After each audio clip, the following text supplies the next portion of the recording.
Olá, está no ar o Câmara em Ação. Na próxima meia hora, eu e o comentarista Carlos Maglio trazemos para você as principais discussões que movimentaram o Legislativo paulistano durante a semana. Na terça-feira, a primeira sessão plenária da semana abriu espaço para discursos dos vereadores. Assistência social, segurança pública e a demolição de um teatro na cidade foram destaques. 2 equipamentos culturais localizados no Parque do Povo, zona sul da cidade, foram demolidos no último dia 13. O Teatro Vento Forte e a Escola de Capoeira Angola Cruzeiro do Sul. O assunto repercutiu na tribuna. O Teatro Vento Forte tem mais de 40 anos.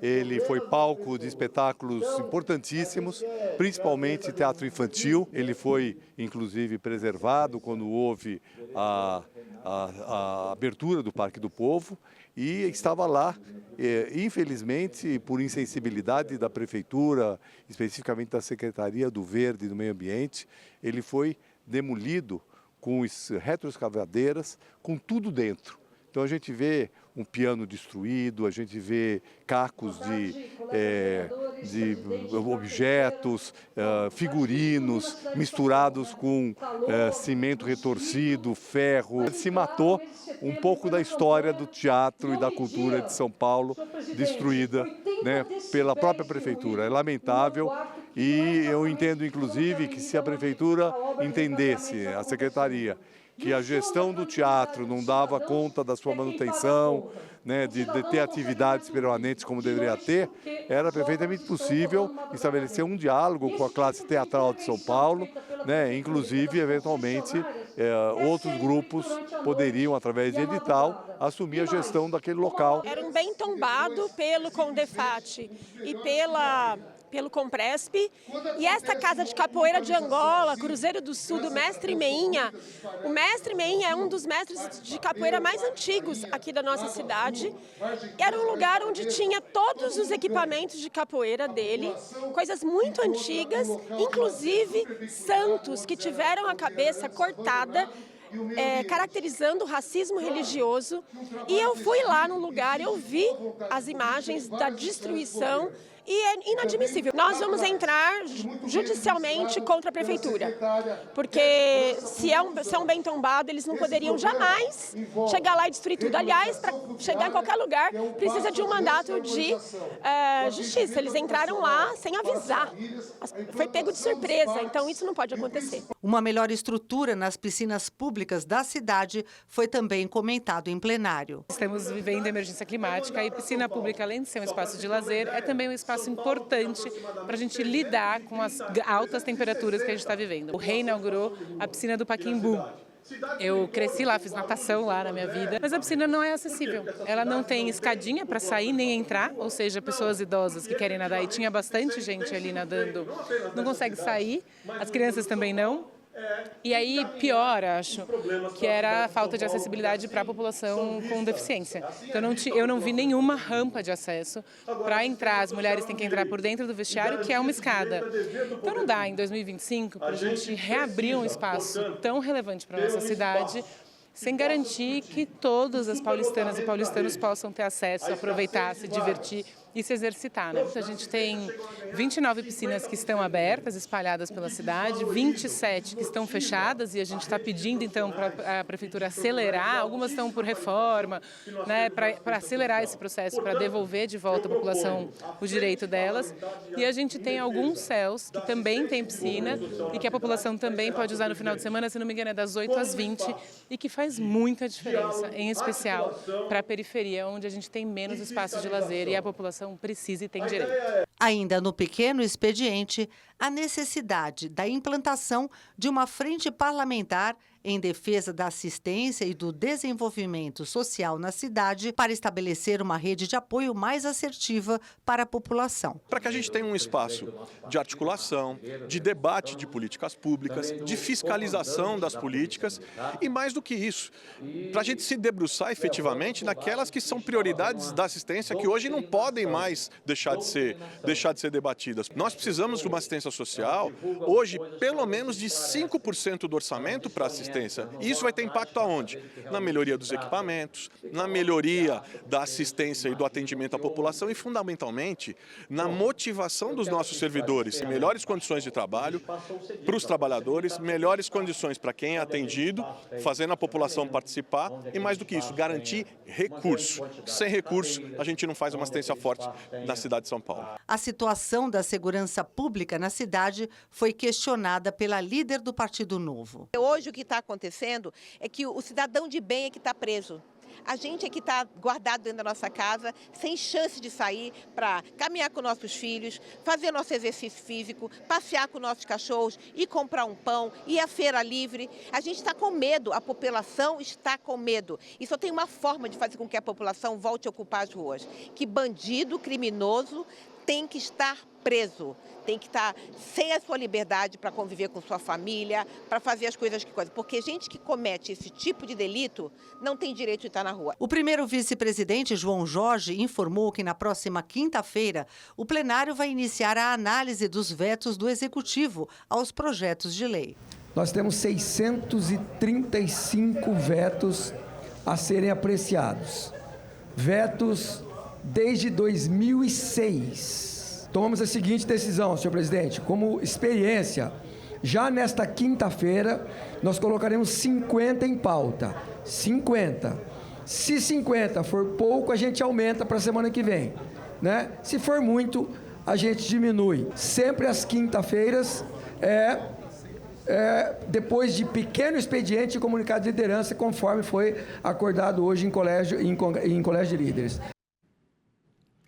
Mário, como sempre, é um prazer ter sua companhia aqui no programa. Privilégio estar com você, estar com os nossos telespectadores. Carol. Mário, a gente acompanhou aí apontamentos importantes dos vereadores, né, nos discursos dos vereadores, entre eles do vereador Carlos Bezerra, sobre a criação de uma frente parlamentar em defesa da assistência e desenvolvimento social na cidade. Quando eu e a Carol sempre falamos aqui que tudo que acontece aqui na Câmara Municipal de São Paulo, independentemente de votação de projetos, que, claro, são muito importantes, a própria tribuna que é usada pelos vereadores, quantas coisas são faladas aqui que mexem com a sua vida, né?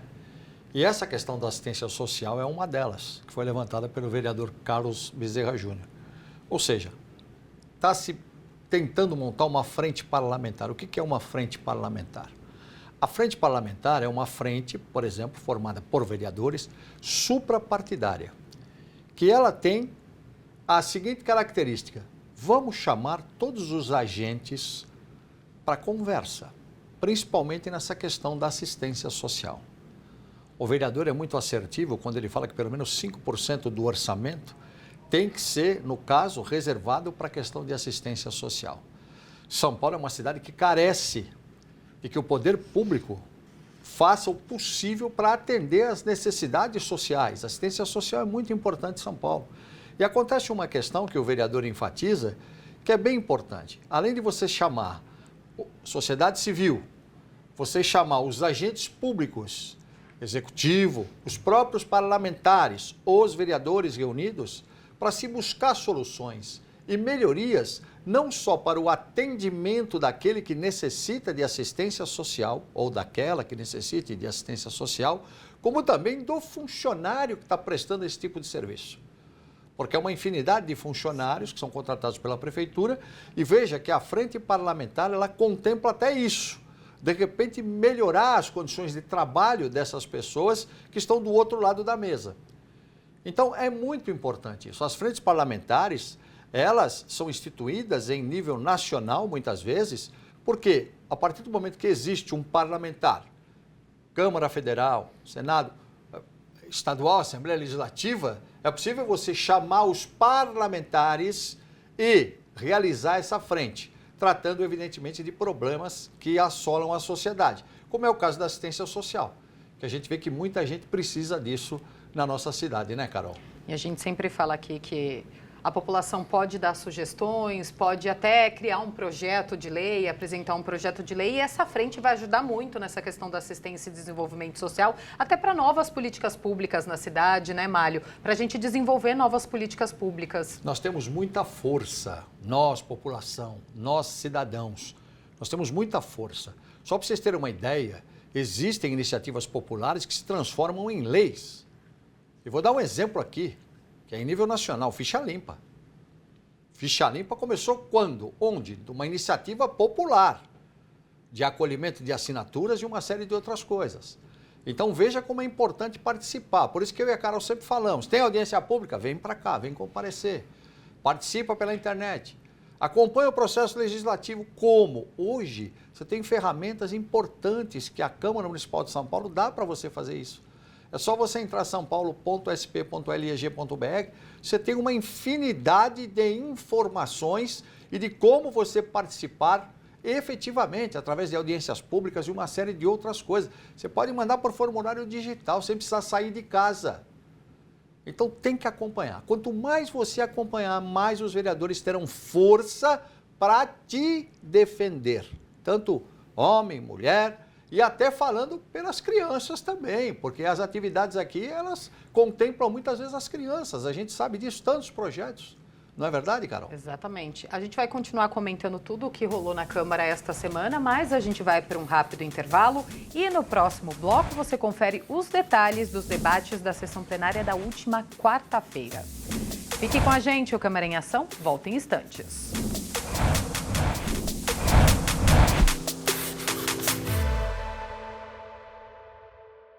Olá, eu sou o Carlos Malho. Toda sexta-feira às 19 horas nós temos um encontro no Câmara em Ação.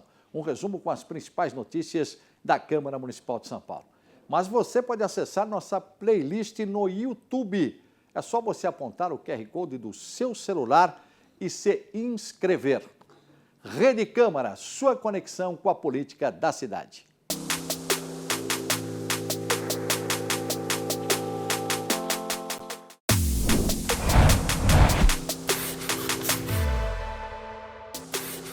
Estamos de volta com o Câmara em Ação. Mobilidade urbana e os prejuízos causados pelas chuvas em São Paulo estiveram entre os discursos dos vereadores em plenário na última quarta-feira. O incidente com a queda de estrutura, ocorrida na recém-inaugurada ciclopassarela Érica Salum, na zona oeste da cidade, levantou a preocupação com este tipo de obra. É uma ponte que liga o bairro de Pinheiros ao bairro de Butantã. É uma ponte só para pedestres e ciclistas e que também dá acesso à ciclovia do Rio Pinheiros, que é aquela que a gente pedala ao longo do Rio Pinheiros. Pois bem, 19 dias depois da entrega dessa obra, um ventinho de chuva de verão arrancou a parte superior de todo o alambrado e essas peças metálicas caíram sobre os trilhos, a eletrificação da Via Mobilidade, que é a linha de trem ao longo do Rio Pinheiros, causando uma paralisação de todo esse sistema às 9h30 da noite de um dia que choveu muito no fim da tarde. Ninguém saiu ferido, mas olha o prejuízo para a cidade. É uma coisa que tem que ser averiguada e buscar os responsáveis e punir. A cidade vem sendo bastante afetada com as fortes chuvas. Na Zona Norte, a situação foi muito delicada, com inundações e prejuízos, especialmente na área do Jardim Vista Alegre, em Brasilândia. O que eu vim falar aqui não é bandeira partidária, não é criticar um ou outro, é um alerta. Nós precisamos tomar algumas providências. É lixo que voltou do córrego. E esse lixo não é a prefeitura que está jogando, porque a prefeitura vem fazendo. Essa madrugada eu ouvi as pessoas dizendo: a prefeitura estava aqui a semana passada limpando o córrego. Então, nós precisamos ajudar a população a fazer um trabalho de reeducação ambiental, a cuidar do lixo, a trabalhar a reciclagem, a permitir que a gente tenha mais áreas verdes e menos áreas devastadas, porque só assim talvez a gente vai começar a minimizar o problema. Eu tive a oportunidade de estar lá junto com aquela população.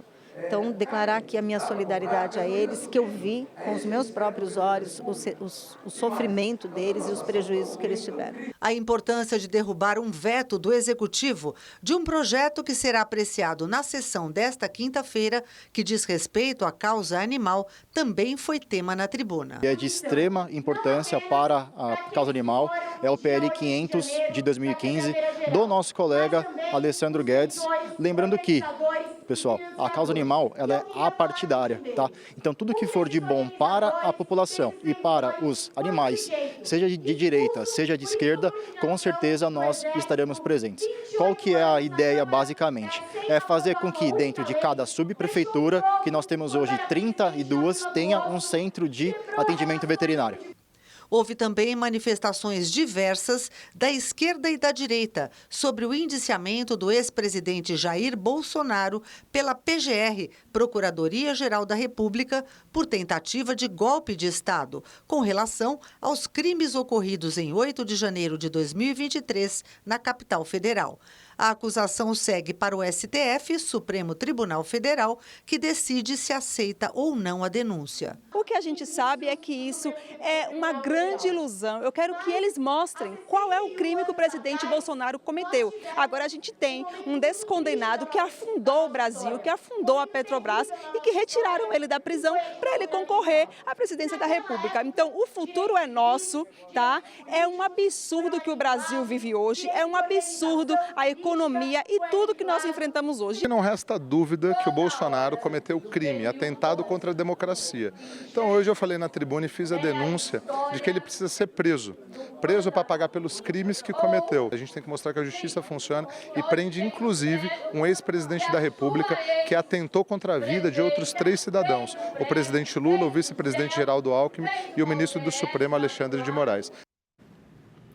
Olha, a gente viu aí os discursos, né, da última quarta-feira e a gente viu também que por mais, né, que certos discursos tenham certos temas, tenham divergências de opiniões, as questões ambientais e até as questões ligadas à causa animal, como foi citado aí pelo vereador Murilo Lima, elas são apartidárias, né? A gente precisa discutir com muito cuidado. Com certeza, apartidárias, a partir do princípio que se dá uma sugestão muito importante em relação aos animais. A gente sabe que hoje os animais, eles fazem parte da família. Eu sou de um tempo que era proibido você ter qualquer animal, principalmente cachorro, né, o pet, como a gente costuma dizer, em apartamento, era proibido. O síndico não permitia, o condomínio em si, quando votava por proibir. Hoje não. Hoje você vê, em todos os apartamentos existe essa liberação. E os animais, evidentemente, de estimação, eles são muito importantes, né? O pessoal fala que o cachorro é o melhor amigo do homem, e é verdade, né? É verdade. Então, isso é importante você ter em cada subprefeitura um atendimento específico para esses pets. São 32 subprefeituras. Então, esse é um assunto legal que tem que ser levado em consideração e é um benefício, não só para o pet, mas para os donos, que muitas vezes sofrem demais para tentar achar um lugar onde possa cuidar, quando, por exemplo, o cachorrinho ou a cachorrinha está doente, o gato, a gata, enfim, né? Então isso é uma ideia muito importante, né? Que tem que ser levada em consideração do ponto de vista de uma tentativa de se colocar isso em prática, que é o que cabe ao vereador, sugerir, propor. Então tudo isso é legal. Outra coisa em relação às questões climáticas. As questões, lamentavelmente, das enchentes que a gente está vivendo em São Paulo, com chuvas torrenciais, não é? Que acabam efetivamente causando muitos transtornos, por uma série de questões que nós já discutimos aqui, já debatemos aqui, eu e a Carol. Eu sou do tempo que eu ia cobrir enchentes, principalmente ali na região do Campo Limpo, muitas vezes o córrego subia, invadia todas as casas, a gente ficava com água acima da canela, fazendo cobertura, com bota, com tudo, e a gente descobria, de repente, tinha um guarda-roupa que tinha tapado a saída da água. Naquelas galerias, porque o córrego ia, chegava, passava uma avenida em cima, tinha aquele túnel, tapava simplesmente. E não é porque a água trouxe, não, é porque as pessoas deixaram na beira do córrego porque não queriam usar mais. Precisa de conscientização das pessoas também, né? Conscientização, e o que a vereadora disse. As pessoas jogam tudo, descartam de forma completamente irregular. E não imaginam que isso aí pode ser um problema seríssimo, inclusive colocando vidas em risco na frente. Então, todas essas coisas a gente tem que parar um pouquinho e pensar. Veja quantos assuntos são discutidos aqui. É claro que existe, como a Carol disse, as questões partidárias, aí cada um, evidentemente, coloca a sua opinião em relação aos acontecimentos em nível nacional. Mas nós estamos vivendo em São Paulo. Então, esses problemas que foram trazidos aqui são muito importantes para você que nos assiste e para você que sabe que a Câmara Municipal de São Paulo não está saindo, não. Ela quer discutir e, principalmente, quer trazer você para o debate. Tem um córrego que está enchendo toda hora, vem aqui na Câmara, vem falar. Ó, já comprei imóvel, comprei tudo, perdi de novo. Como é o caso do Pantanal, que já foi trazido aqui, o Jardim Pantanal. Não é, Carol? Exatamente. E, Málio, a Câmara deu início essa semana também à análise de vetos, né, que estão na pauta da sessão. Sim, os vetos são importantes para a gente falar aqui para você que nos assiste. São 635 vetos. O que é um veto? Um projeto de lei, ele passa pela Câmara, ele é aprovado pela Câmara. Vou dar apenas um exemplo para você entender. Vai para o prefeito sancionar. O prefeito pode vetar esse projeto totalmente, e isso já entra como veto, faz parte dos 635. Ou o prefeito pode pegar um outro projeto e vetar parte dele. Esses artigos aqui eu veto, os outros eu não veto. Vira lei aquilo que o prefeito não vetou. E isso foi acumulando desde 2006, para você ter uma ideia. Esses 635 vetos. E a Câmara agora tomou essa iniciativa, por quê? Quando começa uma legislatura, como é o caso da 19ª legislatura, nós precisamos primeiro montar as comissões temáticas da Câmara para poder votar os projetos de lei que já estão aí na gaveta, né? Já estão lá esperando, opa, tem que passar pela comissão primeiro antes de ir para o plenário. Já são muitos projetos apresentados, inclusive pelos vereadores novos, que começaram essa legislatura. O pessoal quer trabalhar. Só que esses, por exemplo, que estão já 635 com parte ou totalmente vetados, eles, no Colégio de Líderes, se decidiu o seguinte, vamos tentar analisar esses vetos. E por que a Câmara tem que analisar? Porque ela pode derrubar o veto do prefeito. O veto é a capacidade do Poder Legislativo discordar do Poder Executivo. Essa que é a definição de veto. É uma discordância do Poder Legislativo em relação ao Poder Executivo. Eu aprovei, você vetou. Por que você vetou? Me devolve, e é o que está acontecendo, que eu vou analisar se eu derrubo esse veto ou não. Se derruba, cai o que quer o prefeito, prevalece o que quer o Poder Legislativo. É assim que funciona, não só na Câmara. Na Câmara dos Deputados, na Assembleia Legislativa, no Senado, em qualquer lugar. É a prerrogativa do Poder Legislativo. Então, por isso são importantes esses vetos. Veja, desde 2006, imagine quantas coisas tem lá, né? Então, tudo isso é legal. A Câmara está tomando essa iniciativa, por quê? Para ocupar os vereadores, para que os vereadores coloquem a mão na massa desde já. As comissões, evidentemente, já estarão montadas após o Carnaval, e aí sim os projetos começam a passar por elas, projetos novos que vão para plenário para serem votados. Mas antes que isso ocorra, é importante tirar da frente esses vetos. Exatamente. Né? E a gente vai continuar acompanhando tudo e trazendo aqui para a população, para quem acompanha aqui o Câmara em Ação, né, Málio? Com certeza, com certeza. Bom, eu queria agradecer mais uma vez sua companhia aqui no programa. Sempre um privilégio participar com você, com os nossos telespectadores. Lembrando que eu e a Carol estamos sempre aqui. Participe do processo legislativo. Venha para as audiências públicas. Aproveite as ferramentas digitais que a Câmara Municipal de São Paulo dá para você participar. Obrigada, Málio. Obrigado você. E este foi o resumo dos principais assuntos em discussão esta semana aqui na Câmara Municipal. Fique ligado nas notícias da Rede Câmara no portal sãopaulo.sp.leg.br e nas nossas redes sociais. Obrigada pela companhia. Rede Câmara São Paulo, sua conexão com a política da cidade.